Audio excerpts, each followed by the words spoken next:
What's going on, guys? It's Jeff for Mad Hatter's Reef, and today we're going to be taking a look at my Nano Reef Tank.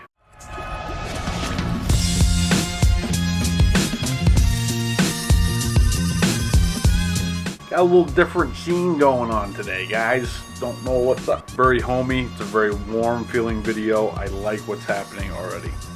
What's going on, guys? It's Jeff, and we're back at it with another video. Not the last video, but the one previous, I did a poll and I asked you guys what you wanted to see next here on Mad Hatter's Reef, and you guys voted very strongly for a Nano Reef Tank build. And I've been sitting on this project for a couple of months, but it was time to get off my butt and get it done. Before we jump into that, tonight we are doing the monthly raffle at Patreon. So if you are a supporter of Mad Hatter's Reef, or want to be a supporter of Mad Hatter's Reef, there's a link down below. You can set your level of support, and that will put you in the running for the monthly raffle. Something else that we're going to be doing today is we're going to be announcing the winner of the Premium Aquatics giveaway.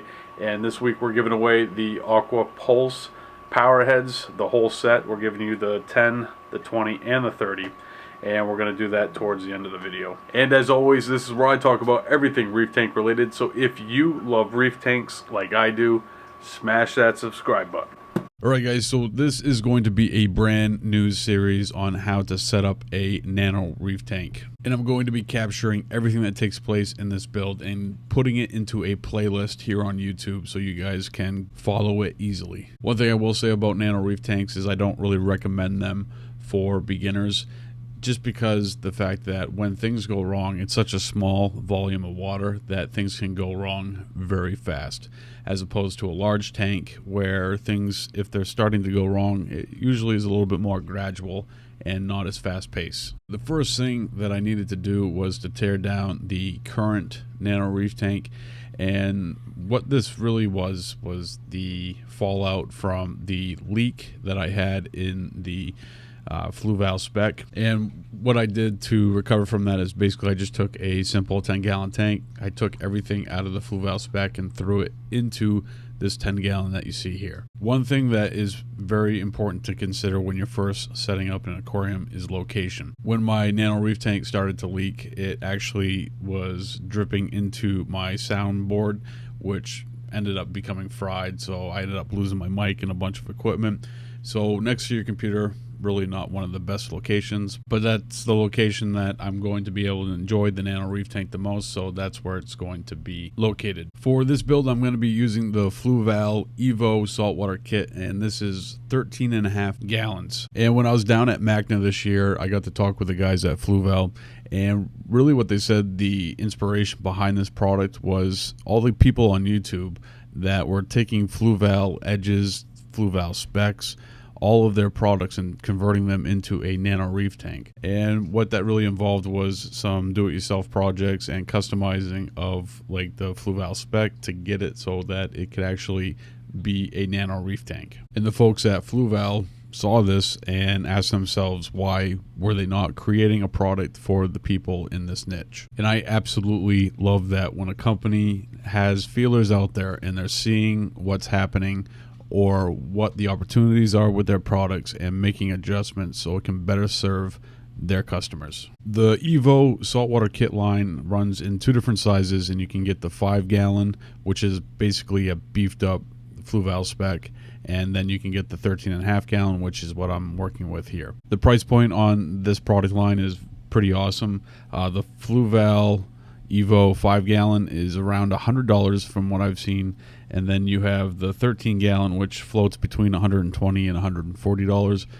Most places I saw it for $120, and really for $20 to $40 additional, I probably would recommend that you go with the 13-gallon, just because it's going to almost triple your water volume, which is going to help with stability in the reef tank and make it a little easier to maintain. So I battled myself a little bit in this build. I decided to go with a Ragonite on the bottom. For a while I thought I was going to do bare bottom, but I decided that I would do the sand in this build. Setting it up is really easy.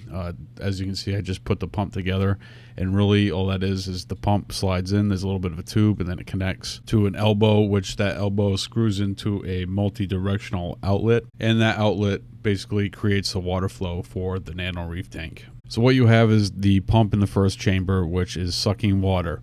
As it sucks water, water enters in through the top grate on the back right hand corner. It flows down through into the middle chamber, which has both chemical and biological filtration media. Then from there it goes back to the pump up the top and through the dual directional flow connection. I am going to be doing some upgrades to the biological filtration as well as the water flow and lighting over time, but to start things off, I think what I have in the kit is going to be enough to get this tank up and running. I think some of the upgrades that I'd like to make are for the water flow is to get some type of Nano Reef power head, just to get that additional flow that's going to help with coral growth and health.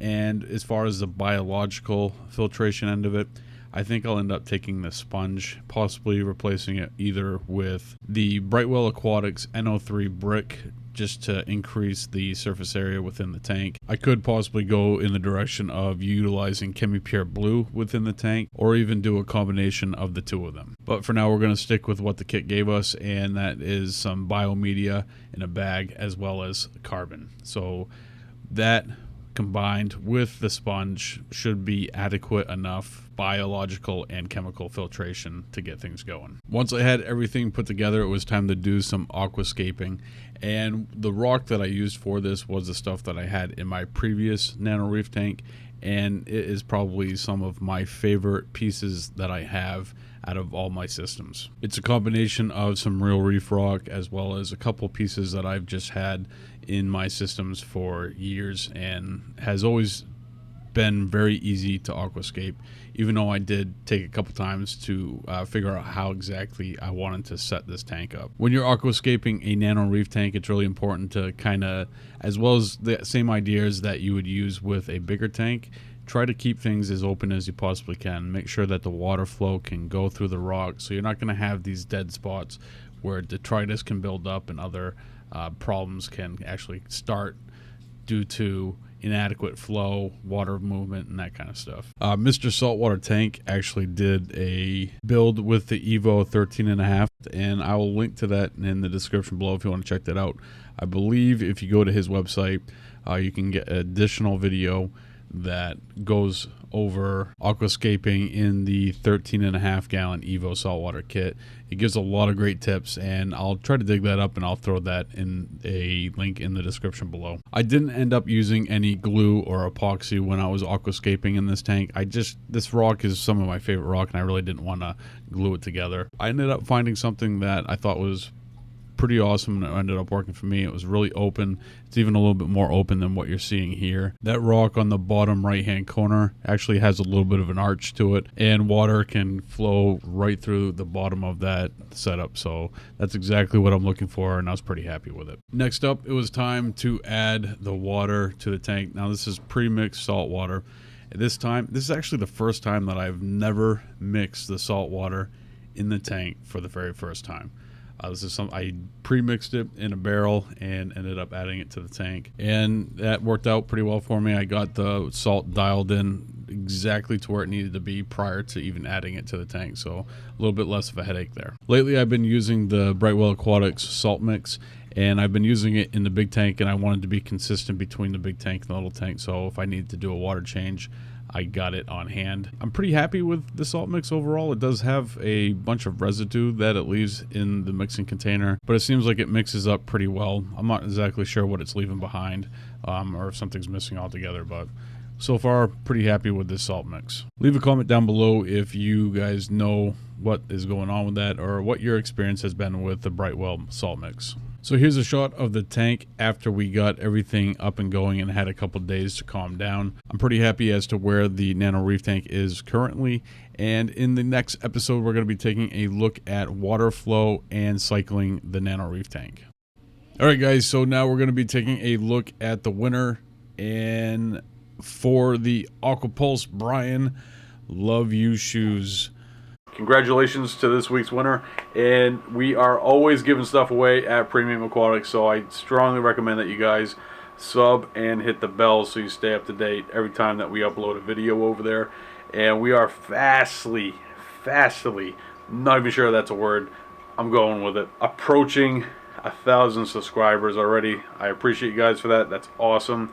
And Jason over at Premium Aquatics has kind of gave me a little bit of a nudge as to a big giveaway when we do hit that 1,000. So that's going to be for everybody, and all you got to do is subscribe. Alright guys, so before we sign off today, I have a question for you. What do you want to see in this reef tank? Do you want to see some LPS corals? Do you want to see softies? Do you want to see a zoanthid garden?